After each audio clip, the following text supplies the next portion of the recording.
Welcome to episode 2 of Chaz Kicks Off with the big man Charlie Austin, giving you his take on the week's football, and there's plenty to get into. Before we do, a big thank you for episode 1 and all the love and support. It's been great, especially to our Norwegian friends. I'd imagine that Haaland must have been listening. So let's crack on with episode 2, which is all about consistency or lack of it for some of the teams.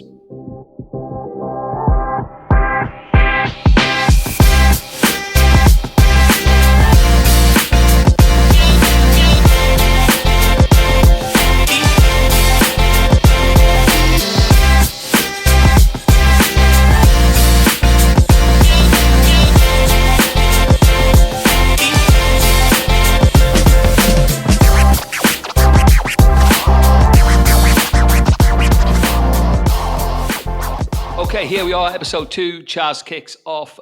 Charlie, how are you, mate? All good, my own buddy. All good, all good. We're saying all good, but I mean, our teams, let's start with that. It looked good at the weekend. They looked like they were picking up. Liverpool looked pretty good at West Ham, I have to say. Yeah, Pete, They were. I've got to stop you. I've got to stop you. Got to. Because reason why I've got to stop you, my friend, is West Ham, lackluster performance from them. Nothing shocked me from them. I do believe anyone could have rolled them over. First half, Okay. both teams, Pete, were poor. Both teams were really poor.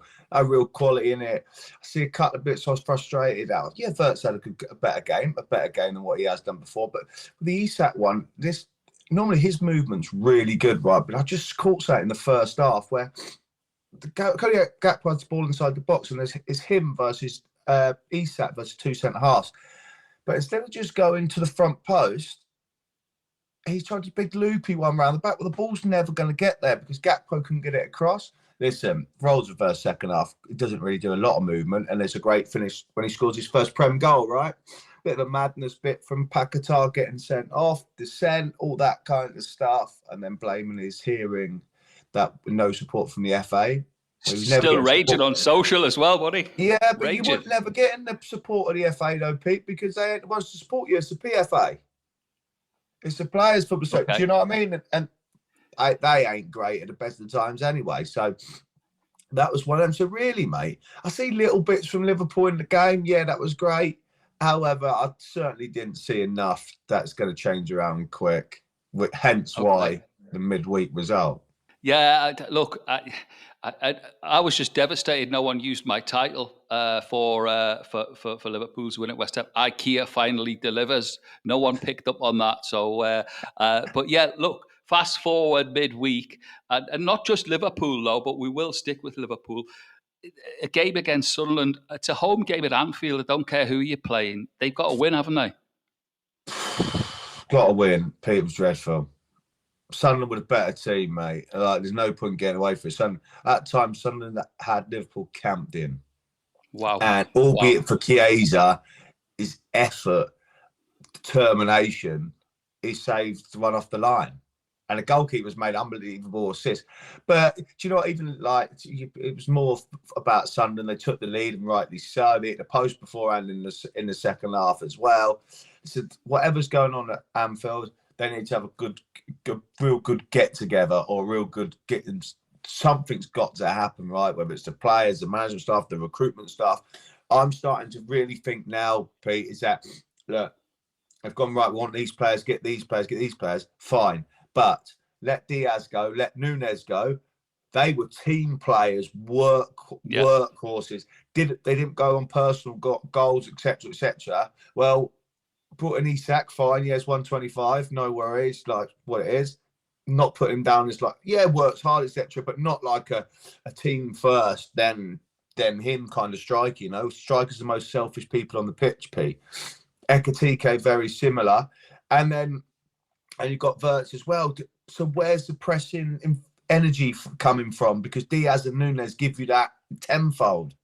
Yeah, interesting. I mean, you just thought after that, okay, I know it was West Ham, and I do know what you're saying, but you know, they went and they got a win, and it was in the Premier League, and I thought maybe the kick on which brings me nicely on, speaking of kicking on. I wanted to talk to you a little bit about Chelsea. I don't know if you remember, but in our episode 1, I said to you their problem had been, you never know what's going to turn up. But I thought they turned the corner. They looked the real deal against Arsenal. They really did. And then, wow, what goes on at Leeds United?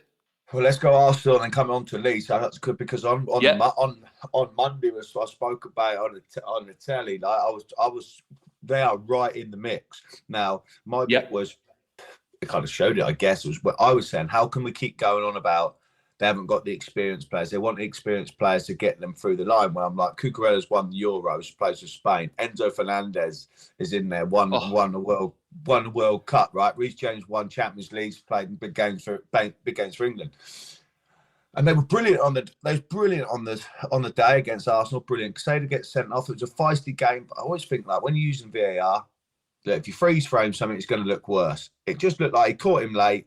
A freeze frame, it gets sent off. Red card, rightly so.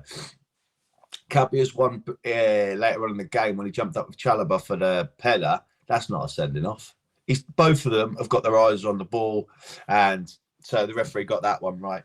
But like you say, so after that game on Monday, I'm thinking, they are right in the mix here. They're definitely they're right in the mix. They've got it there. Don't know what they're all on about. Fast forward, so we see go Ellen Road and get beat. Like, but this is where it comes to the point of, I guess, there's games, right? And they're playing lots of games and use the squads and stuff. But I hated being I wanted to play. I wanted to play Saturday. If it was a game on a Tuesday, I want to play. Strikers want to play. Get on them runs. Same as probably what midfielders, etc. All of a sudden now it's all about rotation. That don't work. So inconsistent. It's unsettling, isn't it? Must be. And hence why the team that's at the top at the moment very rarely change. Or if they are changing, it's only a couple of changes. Or a couple of changes / forced changes. Right. So consistency. Consistency comes from the same team, right? Exactly, mate. And that's why I see it with Chelsea. Look, and I think Leeds, they needed that. Leeds really needed that win, obviously. Big talk about Farke going if they didn't get a result. And I think you're looking at it and you're like, well, they're setting him up to fail.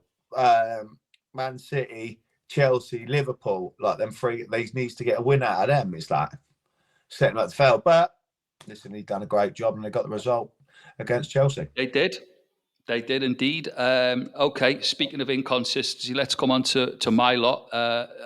No one saw that win coming at Everton, by the way, apart from... I was speaking to a couple of Everton fans who said, we're struggling to get numbers, so they would take a point. So some of the Everton fans were a bit nervous before the game. But to see that performance, like you said on episode 1, if Newcastle turn up like they did against City, they'll win the game, which they did. And then fast forward to Tuesday night, and again, he's rested players. He's rested Bruno, and Tottenham have got that late goal, which is a Newcastle Achilles heel. They can't stop conceding late goals.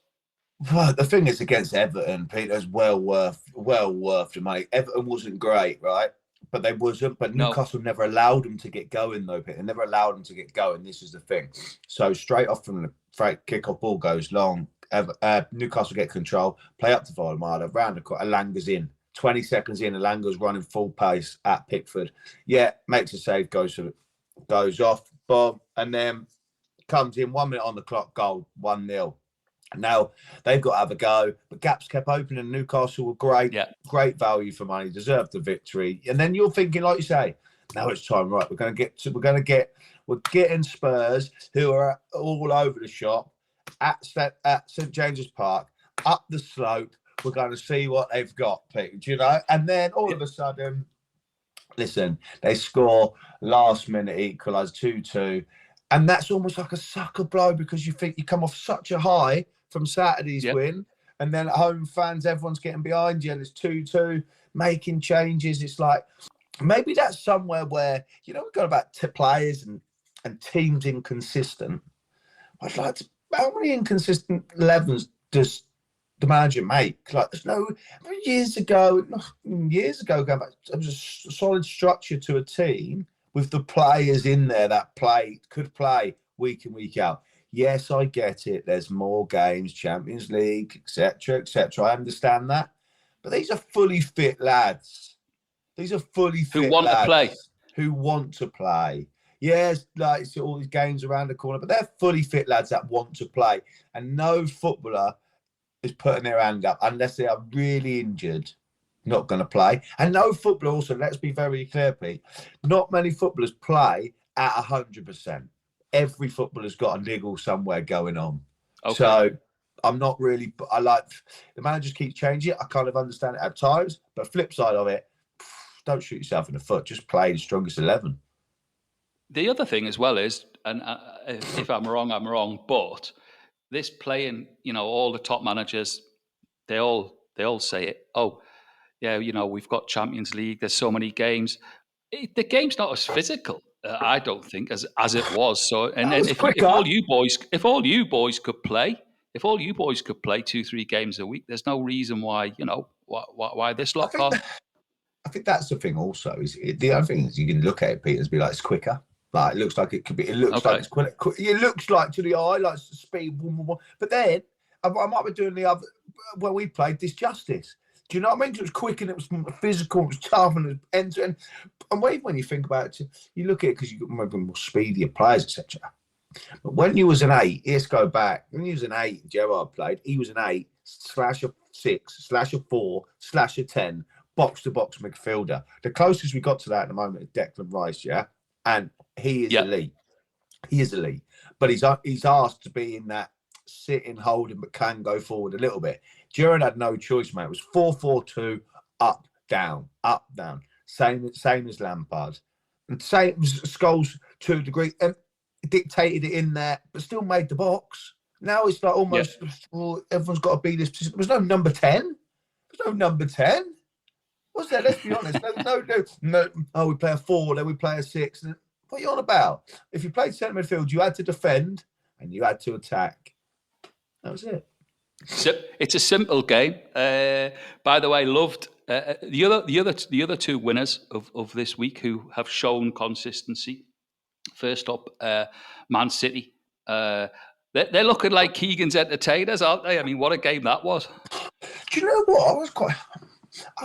I'm quite surprised at the fallout a little bit of it, Pete, of people saying they can't win the title because they've obviously conceded 4 in that. Well, I'm like, hang on a minute. I've got away at home. Craven Cottage scored 5. Yeah, they're in front quite heavily. I get it. But they still won the game. Yeah. Like, they held on. Yeah, I know. Yeah, well, they should have held on and been 5. No, they won the game 1-5-4. Got the 3 points. Let's go. Oh, there's vulnerabilities there. They've conceded 9 more goals than Arsenal. Who ain't conceded more goals than Arsenal, by the way? Do you know what I mean? Everyone has. Yeah. They've got best defence in the Premier League. So everyone has, yeah? And then you're looking at it like... when they've got the big Viking up the top, mate, they are well in contention, right? They are. There's no point getting away from it. And everybody looks at it. Oh, well, Phil Foden, scored another brace, right? Brilliant. But he's getting close to the second top scorer to Haaland. But the gap's massive. Of course it's going to be, mate. Man City play for the big number 9. The Man City play for the big number 9, and that's it. And correct, because... Where's your strength, Pete? That's Pep Guardiola, the best manager in the world, going, where's your strength? Ours is down the middle, number 9. So the players behind him, the creative players, get him the ball. Loved his press conference as well. After he was shattered, he just came in and goes to the boys, you enjoy that?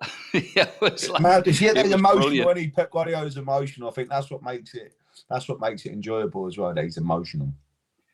Yeah, he looked drained. Other big mention, big winners this week, and it shows in the table. We're talking about consistency, so it's not rocket science. If there's consistency, it shows in that table. Aston Villa, by the way, Emery, he's really, because they were shocking at the start of the season. I think shocking to let saying it politely, Pete. If we're honest, didn't we? Let's be honest, like because they was because they was. And then I think it was a bit of a fallout. You think they didn't qualify for the Champions League? It was a goal difference.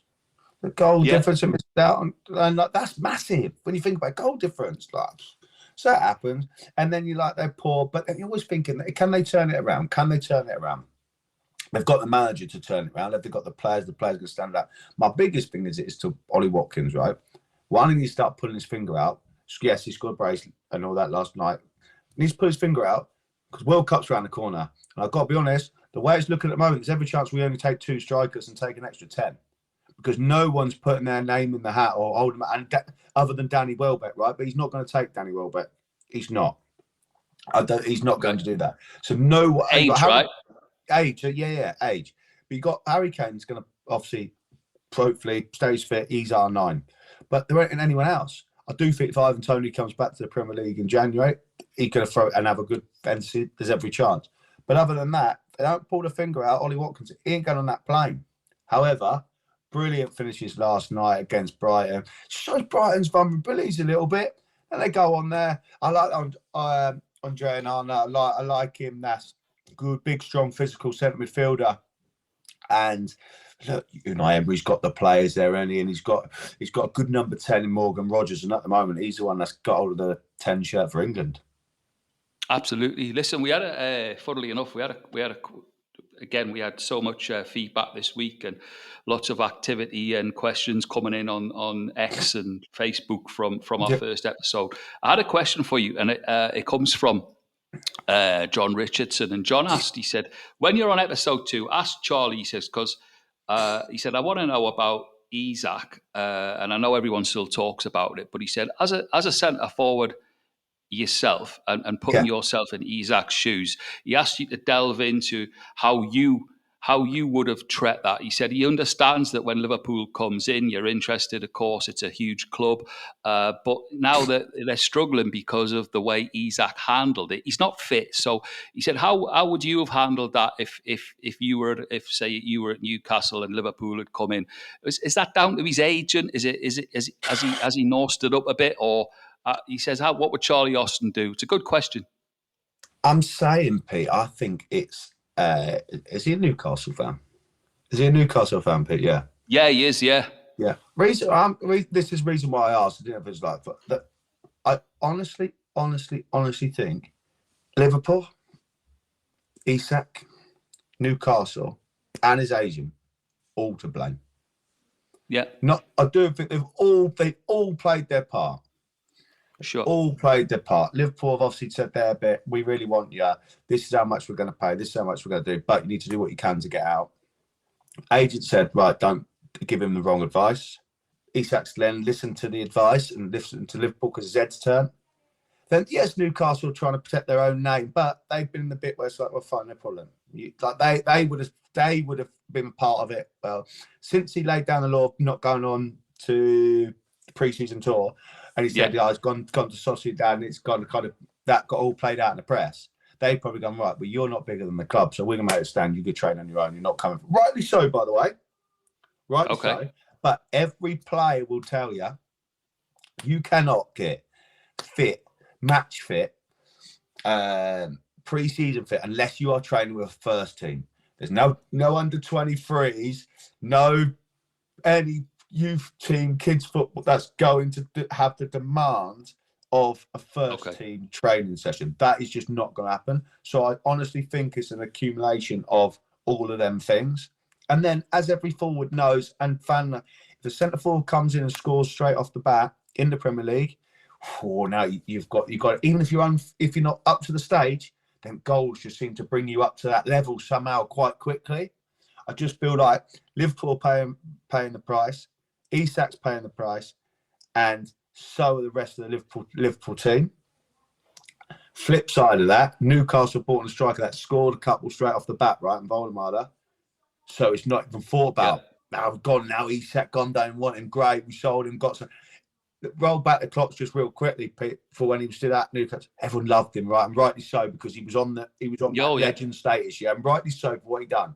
But football is a fickle old game. You can be quickly forgotten for making certain mistakes. When he's gone, the big man's come in and scored straight away. Oh, now we're going in the right direction. Don't need Isak. But that's football. That is football. But the answer to the question, I think there is accumulation of people to point the finger at.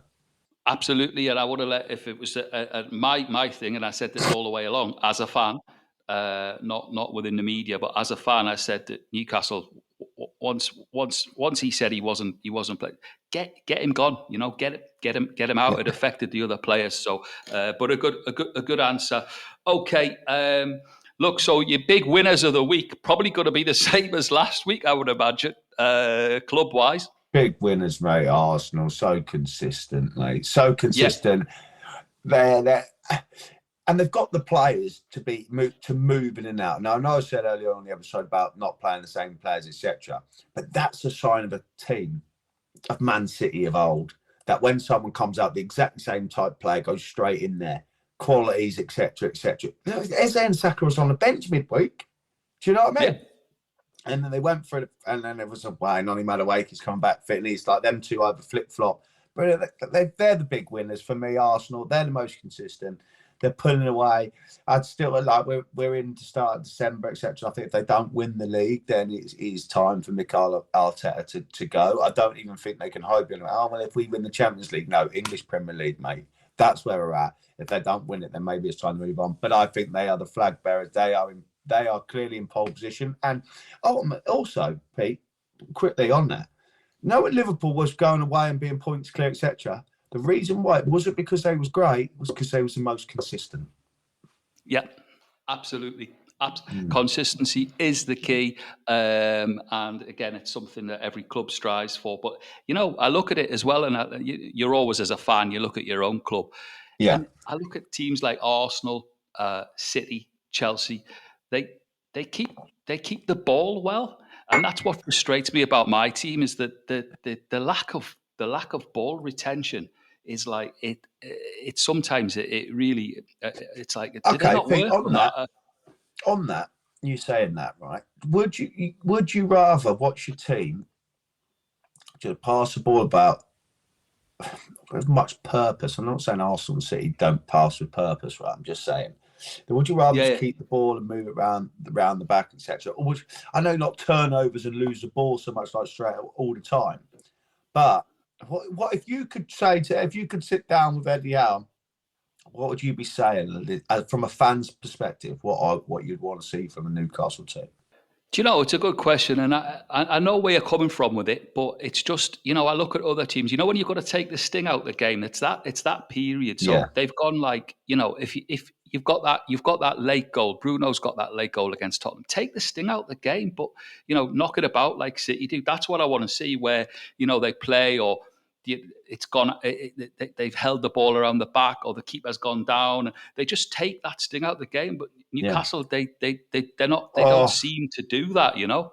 What have you done to me? Right, two things. I've got to put on there. Shah, when Eddie Howe brought Shah on, that was to see out the game, right? And then obviously concede from the set piece. Romero scores the bicycle kick. To be fair, I played Tuesday night. And when I see everyone says, Romero scored a bicycle kick, I'm thinking, right, we've got another McTominay one. It just trickled in, didn't it? Reminded me of Kev Nolan's bicycle kick, right? Anyway, and secondly, the point I've got to bring you up, they've got to do something on this stupid goalkeeper going down, not hurt, and everyone going up to the manager for a thing. It's happening in non-league football. Turn it in, mate. Turn it right in. It's pathetic. It's pathetic.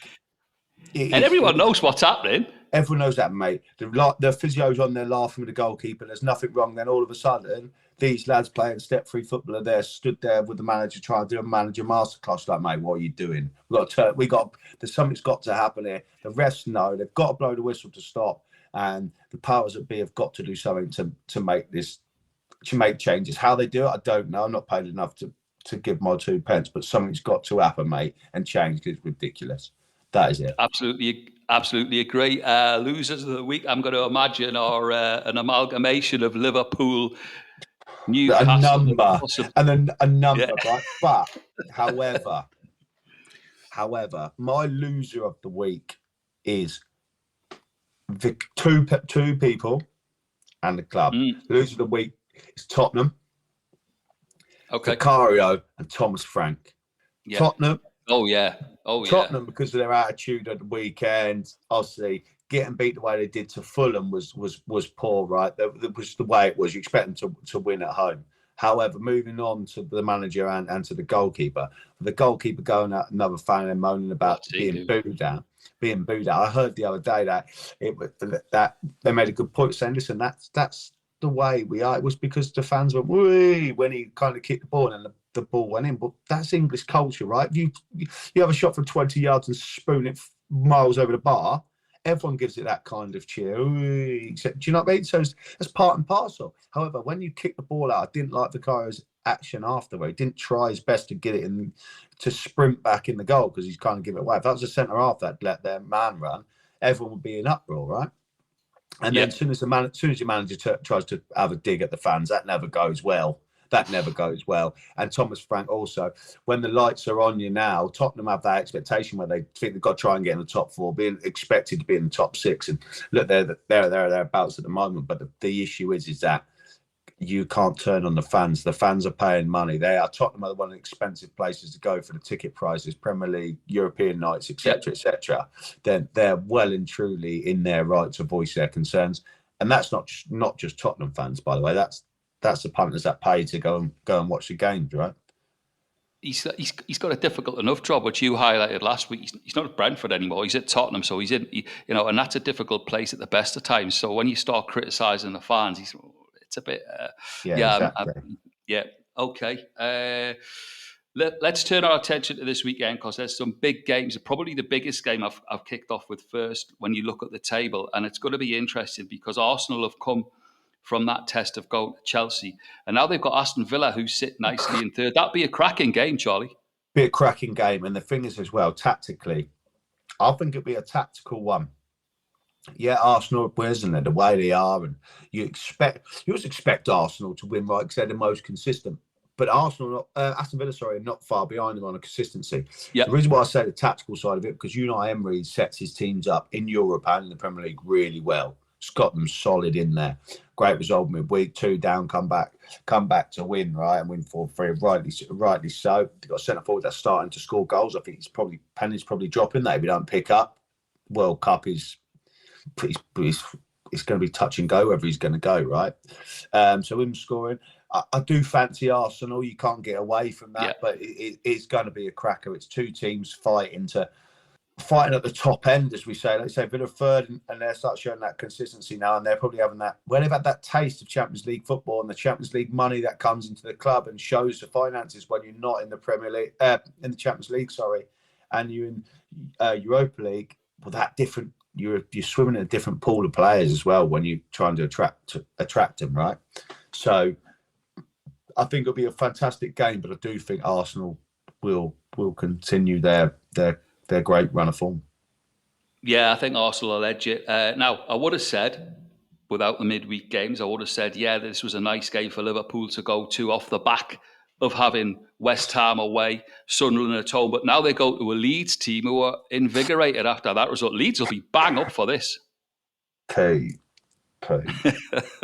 Now, on Monday, I'm saying Jamie Carragher come out, right, and said, out of these 3 games, Slot needs a minimum of 7 points. I'm not having it. West Ham away. West Ham are poor, right?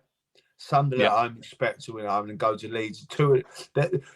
2 of the 3 you're expecting to be fighting down the bottom, right? But unfortunately, 2 of the 3 that you thought probably be going to be Sunderland and Leeds. Well, they ain't. Sunderland have been phenomenal this year. But West Ham go there, poor, win your own game at home to Sunderland, regardless of how well they're doing. Liverpool poor again. Sunderland deserved, if not anything, deserved all 3 points. And they go to Leeds. Midweek game, a great win at Ellen Road against Chelsea. Listen, I just don't know what you're going to get from Liverpool. Nobody knows what you're getting from Liverpool, and it wouldn't surprise me if it's a draw, Pete. It would not surprise me if it's. Honestly, you have to. It all depends. And this isn't on Liverpool. This is not on Liverpool. It all depends for me how well Leeds cope with the highs and the emotion of the Chelsea game.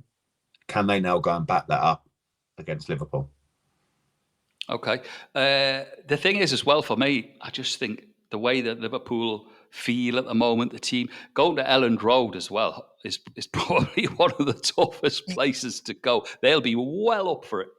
Well up for it. And then they've got to be, because they know they're in that battle. And like I say, this is where you go for it. It's the high the high of coming off against Chelsea, can they maintain that feeling around the stadium, the buzz, the players? It's going to be at the training ground today, etc.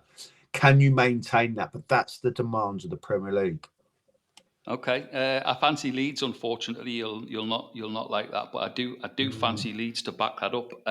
Now, another fixture which I wouldn't have put in being a top of the table clash, but it is, and again because of midweek and because of the weekend and the results that they're digging out. Let's big it up for Sunderland. I mean, they go to City. That's going to be a hell of a game because there's going to be goals. Looking at the way we've said about City at the back, but Sunderland they're just on one, and I for one, I'm very nervous about the weekend after when we have to go there. Well, do you know what?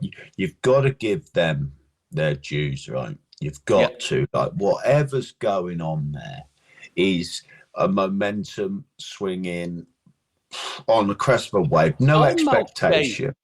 Yeah. They were gone, mate, and they get back and win 3-2. That just shows the desire, determination, and that feeling, that team spirit and connection with players, staff, fans.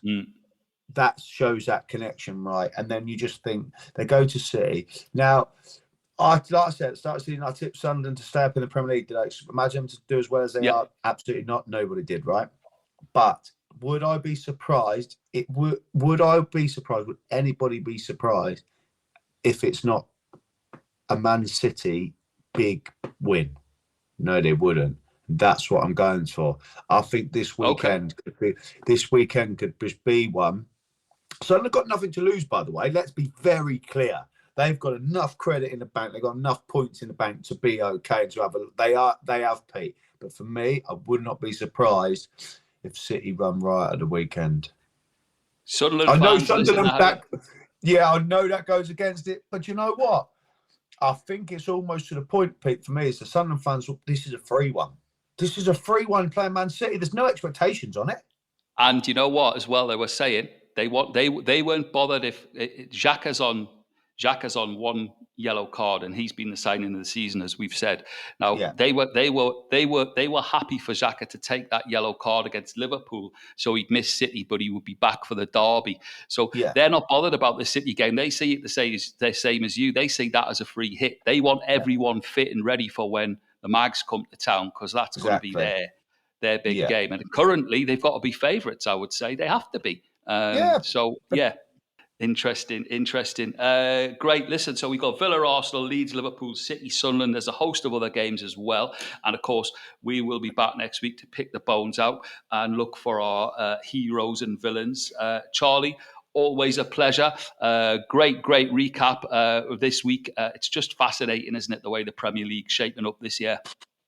Mate, it's just one of them where it's the Premier League. It's the gift that keeps giving, unless you are a fan of a certain club, and the inconsistency of 90% of the Premier League teams are just not there. You have to take your hat off to Sunderland and what they are doing. It's an amazing thing. It gives you that wolf buzz feeling. Yes, and may not being a magpie, etc. But do you know what? It is one of them where you're like, credit where credit's due. And for many years now, it's been too many teams coming up from the Championship and the same ones going back down. So it's nice. So it looks like one of them are breaking that barrier down. So that's always good.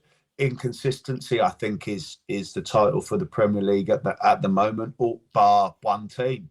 And if that continues, then that one team will carry on and almost cruise to the Premier League title.